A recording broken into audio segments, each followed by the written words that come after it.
and he had like 2 people already filming from like 2 different angles, and these dudes slowly started to create this like sort of surrounding barrier around me to like kind of close me in. Yeah. And what happened, they attacked at the right time because like there was a wall like this. Boxing is a dirty business. It's a dirty sport. And there's always one judge that's in the bag, it seems. Right. At the very least, if they're not absolutely paid off, at the very least, they're deeply indebted to the promoters. You know, but me, I'm gonna speak my mind. I'm just gonna keep it 100, man. Jake Paul is fugazi. He's fake. That's how you feel. Truly feel. I'll bust him up and his trainer in the same night. 2 for 1. Reports suggest that Jake Paul may be trying to avoid authorities after Joe Rogan and Anthony Joshua shared surprising information about him. Jake has said that the investigation is connected to several problems and claims surrounding his boxing fights, which has now put him under serious attention and scrutiny. Second, and I was like, I'm either gonna kill all these people, but then I just realized that wasn't possible.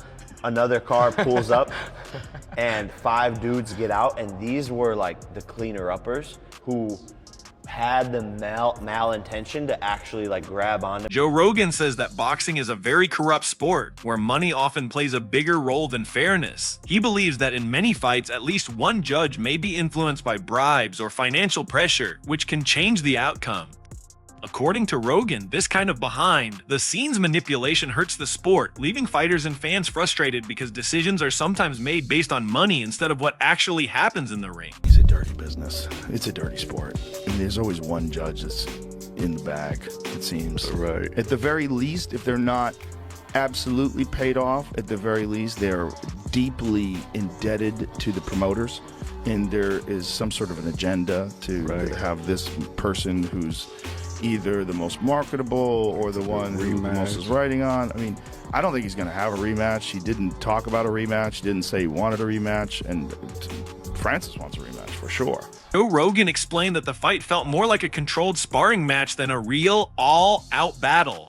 He said there were a few tense moments, but the action never became truly dangerous. According to Rogan, the fighters seemed to hold back on purpose, focusing more on staying safe than fully going after each other. He believes this shows how some big fights are designed more for entertainment and caution rather than true high-risk competition. Decade, he has had no real professional opponents other than Tommy Fury that were legitimate world-class boxers. I don't even remember what happened in the time. He lost a close decision, but it was a good fight. It was a good fight, though. He's a good boxer. If he wasn't a YouTuber, people would be way more impressed with him. Yeah. The problem is he was like a famous kid, and then no one took him seriously. Yeah. But oh, and then he started too with like more spectacle-ish fights. People were like, "Oh, this is you." He fought, you know, Nate Robinson, like a basketball player. But the thing is, he knocked Nate Robinson He knocked him dead, the fuck out. and it's the way he did it that I was trying to tell people. I'm like, no. That was skillful. So like there's like boxing matches where you see 2 guys just slugging it out, one guy lands a punch, and yeah, he landed a good punch. What Jake did is he slid back and landed a punch. Yeah. It's like the athleticism along with the intelligence, the technique. I'm like, he's not even doing it that long. And he's also hyper competitive, even though he's wealthy. Yeah. You know, like you would assume that wealth would take away your drive for But competition. it hasn't, yeah. He's also nuts. Right? Just Yeah. the fact that he's willing to fight the 2-time heavyweight champion, former Olympic gold medalist. Yeah. A guy who's gigantic in his prime, built like a Greek god. Yeah. And you're going to stand, and he's a 1-punch killer.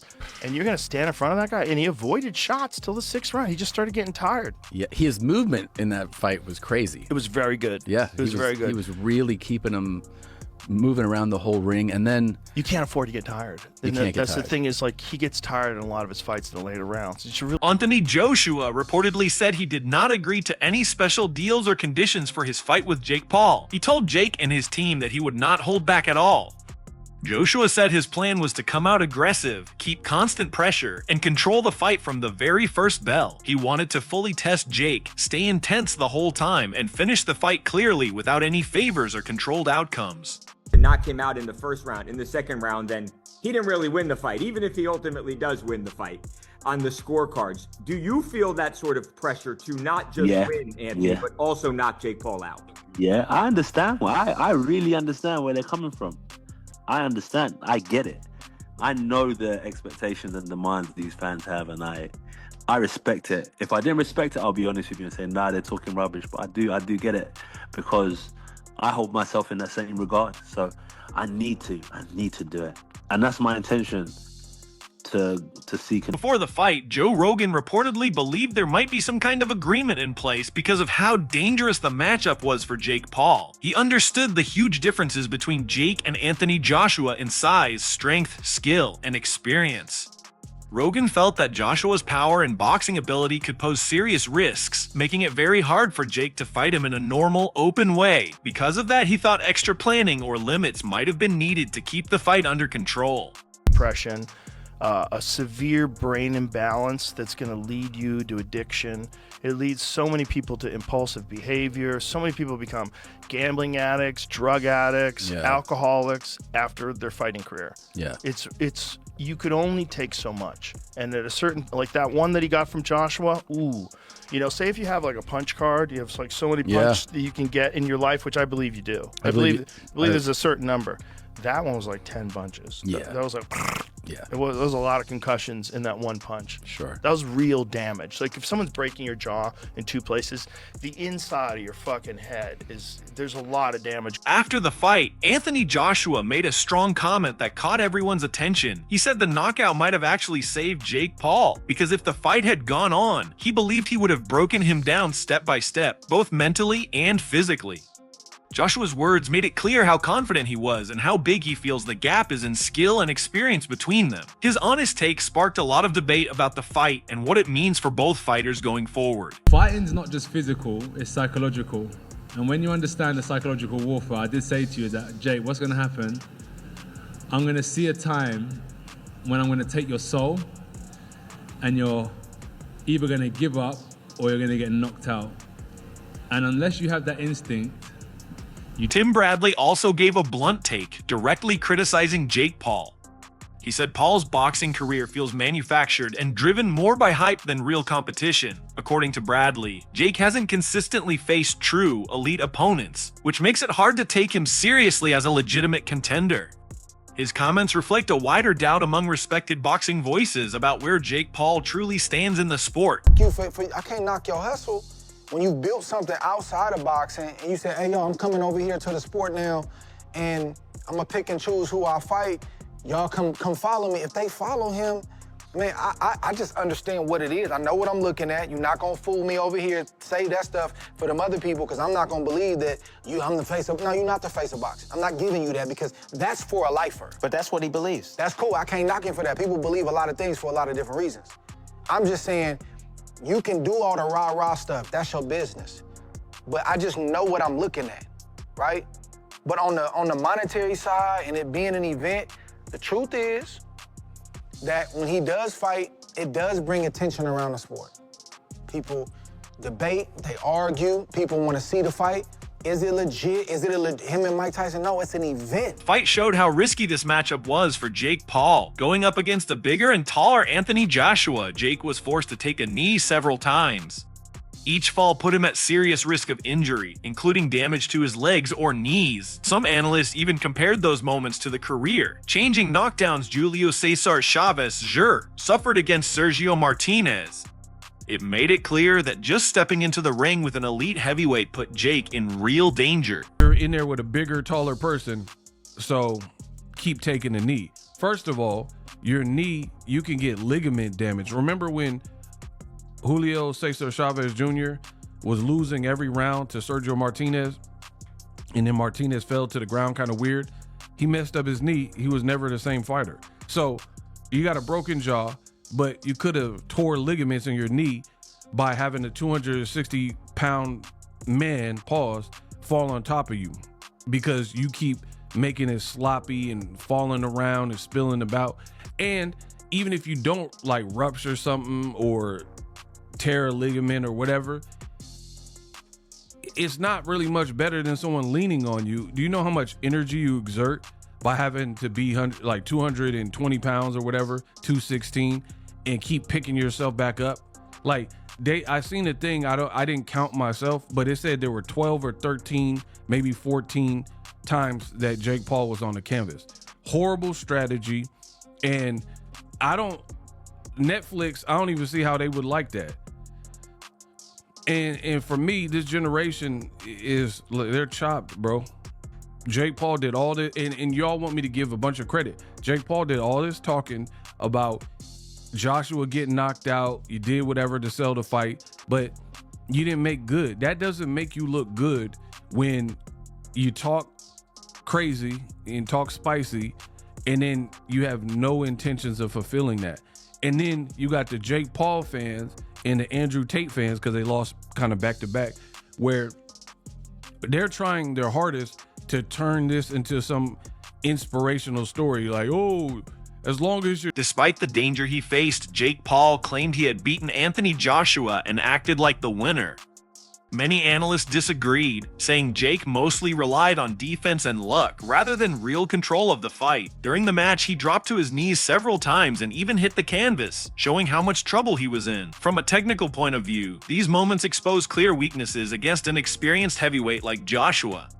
Experts argued that just surviving Joshua's attacks does not mean winning, and that Jake's victory claims don't match what actually happened in the ring. Boxer who had a 12-1 record, well, he's 12-2 now. Lost against the two boxers that was young and healthy and who trained boxing and not from a different sport or over the hill or retired. Okay? You treat him like a boxer. Stop calling him a YouTuber. Stop calling him, because this is what they're doing now. We saw all the predictions. Y'all didn't see the predictions where everybody was shitting on Anthony Joshua and not putting respect on his name, acting like he's going to get knocked out. Tyson Fury said it. Oscar De La Hoya said it. Drake put $200,000 on Jake Paul. Nate Diaz said Anthony Joshua was going to get knocked out. David Hay picked Jake Paul. Let's not forget, right at the press conference, they went on the whole panel and asked who would win, Anthony Joshua or Jake Paul. And everybody was saying Jake Paul. Ridiculous. We're going to get into the disrespect of Anthony Joshua. So let's treat him like a real fucking boxer. Because he is. What I said once, this is what I told everybody. Once he actually fought Tommy Fury, who was the first boxer he fought. Once he fought a boxer, win or lose, I said, now I count him as a professional boxer. I'm not counting you as a professional boxer when you're fighting NBA players, other YouTubers, MMA fighters who are even just wrestlers and BJJ practitioners like Ben Askren and AD. Simon Jordan gave a wider view of the fight, saying it felt more like entertainment than a real sporting contest. He pointed out the huge difference between the two fighters in size, experience, and achievements. Anthony Joshua came in as a proven champion, a two-time heavyweight title holder, and an Olympic gold medalist, showing years of elite-level experience. Jake Paul, on the other hand, had a much shorter boxing background, mostly built on high-profile but less competitive fights. Jordan felt this imbalance made the result feel almost predictable, with the focus shifting from pure boxing skill to the spectacle of a famous figure stepping in against a world-class fighter. According to him, people were drawn in not by strategy or technique, but by the drama of an underdog facing an established champion. Industry, because straight after the fight, I heard the question being posed to Joshua, will he now fight Fury? And then my first thought was, after what I've seen, who cares? After that, who cares if Joshua fights Fury? I like Anthony Joshua immensely, Spencer. Any exchanges I've had with him, I think he comes across terrifically well. But I fail to see where it's taken us, where it's taken him, other than hugely increasing his bank balance. You know, I really fail to see what this has done. Well, it's done nothing, but he was going to fight in November, like I said, and he's just gone in there against Jake Paul. What has it done for his legacy? Absolutely zero. But it was, you know, he's earned a lot of money doing that. And he's going to go again, and he's going to fight possibly February, March, and then there's that Tyson Fury fight that's looming that could happen in September, whether Tyson Fury decides to come out of retirement or not come out of retirement. For Anthony Joshua, he's earned a hell of a lot of money. This is prize fighting, and that's what it's all about. And that's what he's done. Adam Booth gave a more detailed take on the fight, pointing out that Jake Paul showed some improvement. He noticed moments where Paul moved well enough to make Joshua miss and used good positioning and footwork to force Joshua to reset instead of freely landing punches. Booth highlighted that even though Paul's overall chances were limited, these small technical gains showed real progress in his skills, something that often gets overlooked in the bigger debates about the fight. Anthony Joshua and Jake Paul shared a ring. Your takeaways from the 6 rounds that we saw, presuming you watched? I was impressed with Jake Paul. I thought that, following on from what we're saying, right? A few years ago, he was on Disney as a kid, acting up, and has decided to become a professional fighter. That takes balls, but he's obviously striving to be as good as he can be. You can see that in the way that he moves, the way that he is developed in how he's punching and performing. But to make a 2-time world heavyweight champion that's still live, you know, AJ's still got something about him, to make him miss in such an accomplished manner. All right, so at times he was jumping out and running around, but there were times when he was well in range and still making AJ unable to land a clean, solid shot. He deserves a lot of respect for that. And then the shot that actually finished the fight, that broke his jaw quite badly, didn't put him out. That shot's put that shot he threw with serious intention has put a lot of professional heavyweights to sleep. He didn't go to sleep. He actually finished on his knees, didn't he? Laughing and spitting blood out of his mouth. So, like they say, like it's a special type of crazy and a special type of brave to do it. But I actually hats off to him, because he showed that he's developing some accomplished little skills in there to look after himself. The size difference is always going to fatigue him. I know everyone will come with the idea that, oh, well, AJ should just go in there 1 round and smash him to bits, and that should be it was a big ring, right? Perhaps he could have cut the ring off a bit better, but would I be right in saying that regardless of skill level, if you forget about that with the 2 for a second, if someone is on the back foot on their bike and doing what Jake was doing, it's difficult no matter who you are, no matter the kind of separation in skill level. It's a big ring, and you've either got to run at him and look like a novice yourself, or just take your time and understand. Finally, Daniel Cormier praised Jake Paul for his courage in facing such a tough opponent. He pointed out that going up against a seasoned heavyweight like Anthony Joshua was a huge risk for someone used to lighter fighters. While joking about the $100 million payday, Cormier made it clear that it still took real bravery to accept the fight. His point reminds everyone that no matter the skill gap or outcome, Paul showed guts and audacity just by stepping into the ring with a top-level boxer. Fight. What were your thoughts on that? I thought Jake Paul's a brave guy. Then I found out he made $100 million. I'm saying, well, anybody would fight for $100 million, but bro, he fought. I literally ran into Logan Paul in New York City, and I said to him, it was weird too, because I was going into a studio to interview Kamaru Usman for one of my shows, and Logan Paul was at the coffee shop. He's like, DC. I was like, what's up, Logan? Because he does a tremendous job in WWE. Yeah, Logan Paul does. I don't watch WWE, but I know that I do hear he might literally be the best professional wrestler in the world. Really? He's such an athlete, bro. Yeah. He's unbelievable. But I just stroking him right now. I swear to God, bro, it's unbelievable how good the kid is. Okay. From the moment he started doing it, he was really good. He can cut a promo, huh? Like, he got what kids say. Promo. He's got a promo, but he's also good in the ring. Okay. He's really athletic.